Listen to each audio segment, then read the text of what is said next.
പ്രിയപ്പെട്ട പ്രേക്ഷകർക്ക് സ്വാഗതം. ഇത് ബ്ലാസ്റ്റേഴ്സ് സോക്കർ.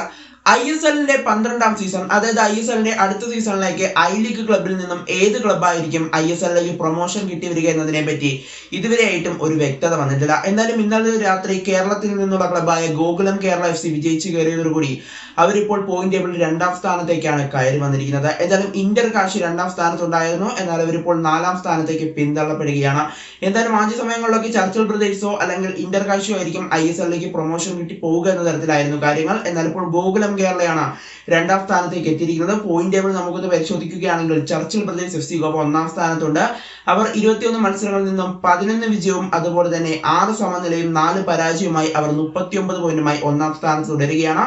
എന്നാൽ ഇന്നലെ വിജയിച്ച കേരളത്തിലെ സ്വന്തം ടീമായ ഗോകുലം കേരള FC 21 മത്സരങ്ങൾ കളിച്ചപ്പോൾ 11 വിജയങ്ങളും 4 തോൽവിയും അതുപോലെ തന്നെ 6 പരാജയവുമായി അവരിപ്പോൾ 37 പോയിന്റാണ് അവർക്ക് നിലവിലുള്ളത്. അതുപോലെ തന്നെ 3ാം സ്ഥാനത്ത് റിയൽ കാശ്മീരാണ്. റിയൽ കാശ്മീരിന് 21 മത്സരങ്ങളിൽ നിന്നും 10 വിജയവും അതുപോലെ തന്നെ 6 സമനിലയും 5 പരാജയവുമായി 36 പോയിന്റുമായിട്ടാണ് അവരിപ്പോൾ നിലവിൽ 3ാം സ്ഥാനത്ത് തുടരുന്നത്. അതുപോലെ തന്നെ 4ാം സ്ഥാനത്ത് ഇന്റർ കാശിയാണ്. 21 മത്സരങ്ങളിൽ നിന്നും 10 വിജയവും അതുപോലെ തന്നെ 6 സമനിലയും 5 പരാജയവുമായി 36 പോയിന്റാണ് അവർക്ക് നിലവിലുള്ളത്. ഇതിലിപ്പോൾ ഗോകുലം കേരളയോ അല്ലെങ്കിൽ ചർച്ചിൽ ബ്രദേഴ്സ് FC ഗോവയോ മാത്രമാണ് ISL-ലേക്ക് പ്രൊമോഷൻ കിട്ടാൻ ഇപ്പോൾ സാധ്യതയുള്ള ടീമുകൾ എന്ന് പറയുന്നത്. ഇതിൽ ചർച്ചിൽ ബ്രദേഴ്സ് FC ഗോവയ്ക്കും ഗോകുലം കേരള FC-ക്കും അതുപോലെ തന്നെ റിയൽ കാശ്മീർ FC-ക്കും ഇന്റർ കാശിക്കും ഇപ്പോൾ നിലവിലുള്ളത് ഇനിയും ബാക്കിയുള്ളത് ഒരു മത്സരമാണ്. ആ ഒരു മത്സരത്തിൽ ആര് വിജയിക്കുമോ എന്നതൊക്കെയാണ് നമ്മൾ ഇനി കണ്ടറിയേണ്ട ഒരു കാഴ്ച. ഇനി ചർച്ചിൽ ബ്രദേഴ്സിന്റെ മത്സരം അടുത്തത് വരുന്നത് എന്ന് പറയുന്നത് റിയൽ കാശ്മീരിനെതിരെയാണ്. ചർച്ചിൽ ബ്രദേഴ്സിന്റെ അടുത്ത മത്സരം. അതുപോലെ തന്നെ ഇന്റർ കാശിയുടെ മത്സരം നോക്കുകയാണെങ്കിൽ രാജസ്ഥാൻ യുണൈറ്റഡിനെതിരെയാണ് അവരുടെ അടുത്ത മത്സരം വരുന്നത്. അടുത്ത മത്സരം അവർ വിജയിച്ചാലും അവർക്ക് 39 പോയിന്റിലേക്ക് എത്താൻ സാധിക്കുകയുള്ളൂ. നിലവിൽ ചർച്ചിൽ ബ്രദേഴ്സിന് 39 പോയിന്റ് ഉണ്ട്. ഇനി ചർച്ചിൽ ബ്രദേഴ്സിനെ മറികടക്കാൻ സാധിക്കുന്നത് ഗോകുലം കേരളയ്ക്ക് മാത്രമാണെന്നതാണ് ഇവിടെ എടുത്തു പറയേണ്ട ഒരു കാര്യം. കൂടാതെ ഗോകുലം കേരളയുടെ അടുത്ത എതിരാളികളായിട്ട് വരുന്നത് ഡെംബോ FC ആണ്. ഡെംബോ FC ഇപ്പോൾ നിലവിലുള്ളത് 9ാം സ്ഥാനത്താണ്. അതുകൊണ്ട് തന്നെ ഗോകുലം കേരളയ്ക്ക് ഈസിയായി പരാജയപ്പെടുത്താൻ കഴിയുന്ന ഒരു ടീം തന്നെയാണ് ഡെംബോ FC എന്ന് പറയുന്ന ഈ ടീം.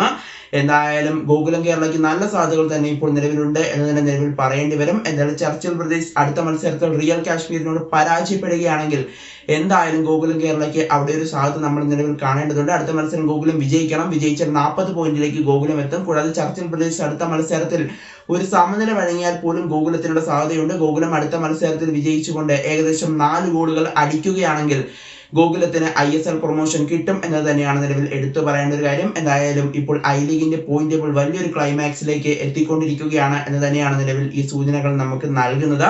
എന്തായാലും ആരായിരിക്കും ഐ ലീഗിൽ നിന്നും ISL-ലേക്ക് പ്രൊമോഷൻ കിട്ടുക എന്നതാണ് നമ്മളിപ്പോൾ നിലവിൽ കാത്തിരിക്കുന്നത്. എന്തായാലും മലയാളികളെല്ലാം കാത്തിരിക്കുന്നത് ഇപ്പോൾ ഗോകുലം കേരള FC ISL-ലേക്ക് വരണം എന്നത് തന്നെയാണ്. കാരണം ബ്ലാസ്റ്റേഴ്സ് ഇപ്പോൾ മോശമായ പ്രകടനമാണ് ISL-ൽ നിലവിൽ നടത്തിക്കൊണ്ടിരിക്കുന്നത്. എന്തായാലും ഗോകുലം കേരള ISL-ലേക്ക് വന്ന് കിരീടം നേടുകയാണെങ്കിൽ ബ്ലാസ്റ്റേഴ്സിന്റെ ആരാധകർ മുഴുവൻ ഗോകുലം കേരളയുടെ ഫാൻസായി മാറുമെന്നത് ഉറപ്പാണ്. അതുകൊണ്ട് തന്നെ ബ്ലാസ്റ്റേഴ്സിന്റെ മാനേജ്മെന്റ് കുറെ നല്ല തീരുമാനങ്ങൾ എടുക്കുമെന്ന് നിലവിൽ നമ്മൾ പ്രതീക്ഷിക്കേണ്ടതായിട്ടുണ്ട്. അതുകൊണ്ട് തന്നെ ഗോകുലം കേരള ISL-ലേക്ക് വന്നേ മതിയാവുകയുള്ളൂ.